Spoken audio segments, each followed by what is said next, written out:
If you can't create content, curate it. Hi everyone, my name is Wayne Pollack. I'm an attorney, helps other attorneys engage the audiences that are vital to their firm's success, including their clients, their referral sources, their employees, and the media. In this video, 5 reasons why you should be curating content if you can't create it.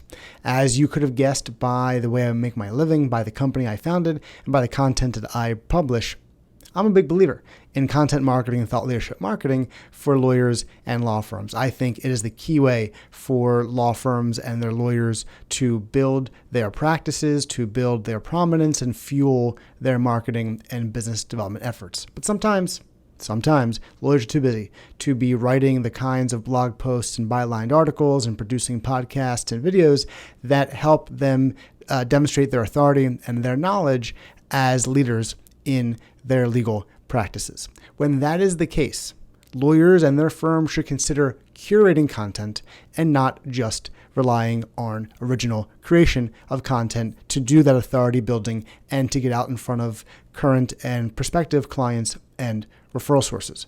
When I'm talking about content curation, I am talking about selecting relevant articles and other pieces of content that can be viewed by the recipients, current prospective clients, current prospective referral sources, as indications that the lawyer and the law firm sending the material are knowledgeable and wise about the areas of law they practice and the issues that those clients and or referral sources and those referral sources clients are facing. Most often, this is going to be in the form of an email newsletter, but I could also see content curation in the form of a hard copy, a hard published magazine or newsletter, or other forms like social media and maybe even a website where you would have this kind of curated content displayed. So let me give you 5 reasons why content curation is an effective way to build thought leadership and build authority for lawyers and law firms when they can't create content themselves. First, curated content helps position the law firm sending that content as an authority, both regarding the areas of law it practices, but also with the issues its recipients are dealing with.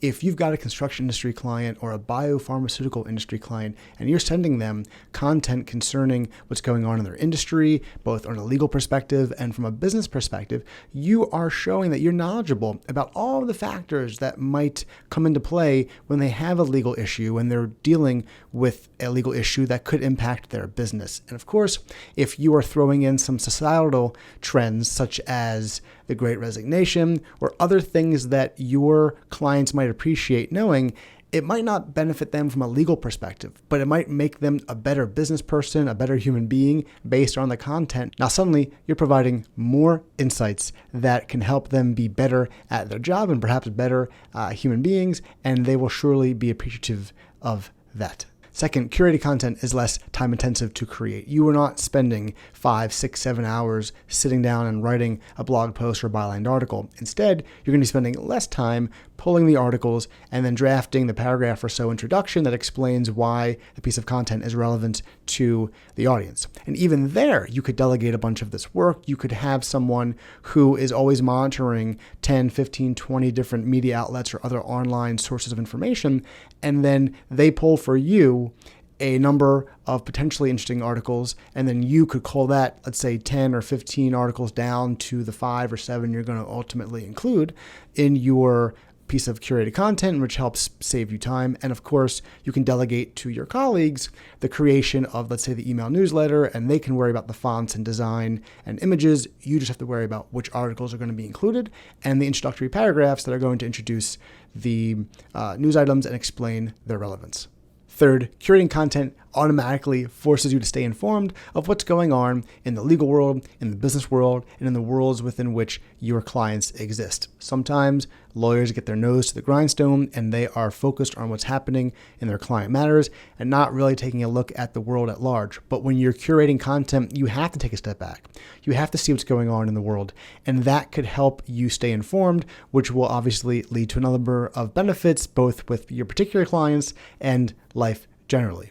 And that brings me to the 4th benefit. Sometimes when you're curating content, you can draw inspiration for future content that you will create yourself. Say you're reading a business article that describes a situation that is a perfect hypothetical for an article you could write regarding a legal issue that might be coming down the road for your clients. You perhaps would have not been inspired to write that article. You wouldn't have had that idea if not for your content curation effort.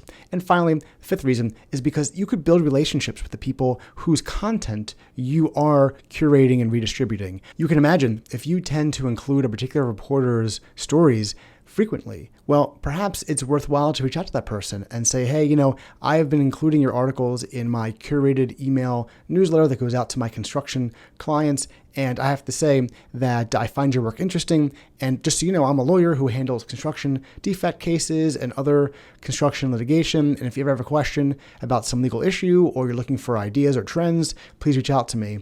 Likewise, you could ask if their publication accepts articles written by lawyers, and perhaps your communications with this person begins a relationship that bears fruit for both of you. So it's a great way to get in front of various reporters, various editors, by simply saying that you're using their work, you're republishing their work, you're linking to their work. They'll appreciate that because they always want website traffic to their content. But it can be, again, a mutually beneficial relationship. Now, one huge con when it comes to content curation is the obvious. Well, I'm curating other people's content. I'm not coming across as an expert because I am not writing the content. Therefore, I am not getting as much authority as possible as if I were to write the content myself and publish it and distribute it to my target audiences. Yeah, I guess that's right, but that's not an issue. Of course, you're not going to be getting the same kind of authority as you would have if you're publishing a piece of content, but I would argue that you might get wider authority because you are curating a wider range of content, not just on legal issues. You are unlikely to be covering business issues and societal issues in your content you create for your law firm and for your practice. But these other sources of content that you're curating, they would be likely to tackle those kinds of issues. So you actually appear to be more of a holistic authority when it comes to your clients' industries and your clients' issues because you are able to cover the whole range of them, not just the legal issues that you would normally write about. Content curation is a great substitute for content creation when you don't have the time and availability to create content yourself. Content curation still allows you and your colleagues to position yourselves and your firm as an authority regarding the areas of law that you all practice and the issues that your clients deal with. When you do have the time and availability to write thought leadership marketing and business development content, and you want to write compelling thought leadership marketing and business development content, check out lawfirmadvertorialservice.com. We have plenty of videos and blogs that can help you do just that.